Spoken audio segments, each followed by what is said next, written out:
Hey ladies, welcome back to the Hot and Healthy Hot Seat. It's Friday. We're thinking about a little happy hour situation. We got invited out to eat. You want to stay on track. You want to feel your best, but you're like, what should I order? How do I do this? Here is your literal game plan to navigate eating out without gaining weight.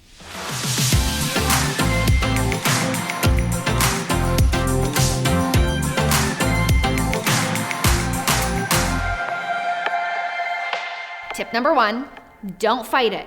What type of meal do you want? Sometimes we want a more fun meal. Sometimes we want something not as fun. We want to be more on track. Decide what type of meal you want it to be. Don't avoid it. If you want it more fun, understand your weekly calorie averages matter most. Don't be so hard on yourself. Indulge and have fun in the moment, but also understand that if you've had a lot of fun this week, maybe you want something more on track. Maybe you've been really in your groove and one more day of not as nourishing eating is gonna get you off track. Decide what type of meal you want it to be and commit to that and think about that as you're looking at the menu. Tip number two, decide if you are tracking your calories this meal.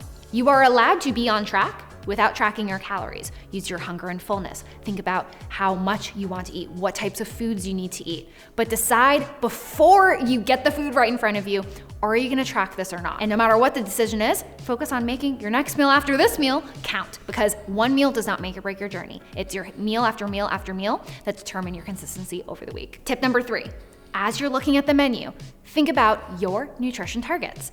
Every time I'm at a restaurant, most meals, even if I want something fun, I'm really thinking about what's gonna make me feel my best, part of that hot girl healthy mindset. So what I recommend is thinking about getting something with protein, trying to get some sort of pop of color, and brownie points if the carb has fiber in it and it isn't super processed.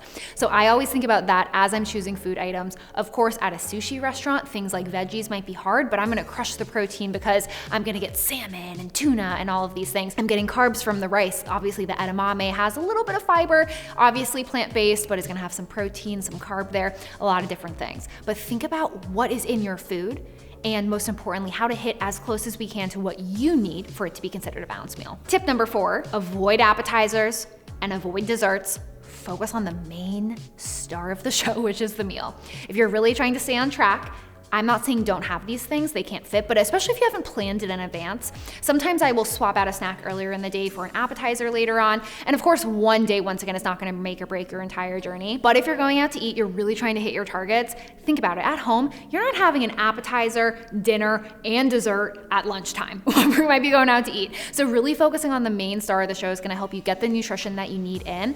Plus, for many people, the bread, the appetizer, and the dessert, right? I'm also including the bread basket. All of these additions, that happens before you even get the protein and the veggie sometimes on your plate. So be really mindful of these items as you or people that you're with are ordering, because they can add up really quickly. Tip number five, decide if you want alcohol or not. I know that sounds so simple, but not every time alcohol is on the menu, you need to get it. I mean, girlfriend, you're in a fat loss phase. Alcohol, like a glass of wine, a skinny margarita, even a fun drink, of course it can fit in, but if you're worried about staying on track, setting a drink limit, drink expectations for yourself is really helpful, because the thing we want to avoid is a frickin' free-for-all. When you're going in with no game plan about the portions that you need on your plate, your appetizers, desserts, alcohol, that's when women get off track. They end the meal and they're like, I'm a little buzzed, I'm gonna go for this food and that food. And then you feel totally off track. And then you're like, how did this even happen? I was so on track in the morning. What happened with this meal? Go in with expectations and be really clear if you're having alcohol, what type you're having, how much you're having, and what is your drink limit. If you're on your journey and you're kind of starting to realize, I've really been avoiding eating out and fitting in my social life, this is your sign, girlfriend. We wanna make sure weight loss is sustainable for you. So don't just avoid food at restaurants, avoid fun. We have to actually put in the work, decide what is worth it for us, what isn't worth it, how to really fit in our social life into our healthy eating goals, and ultimately really learn how to maintain this weight loss for life. So use these tips next time you head to a restaurant or a fun celebration, a little holiday event, and be sure to like and subscribe to my channel. I will see you ladies next time in the Hot and Healthy Hot Seat.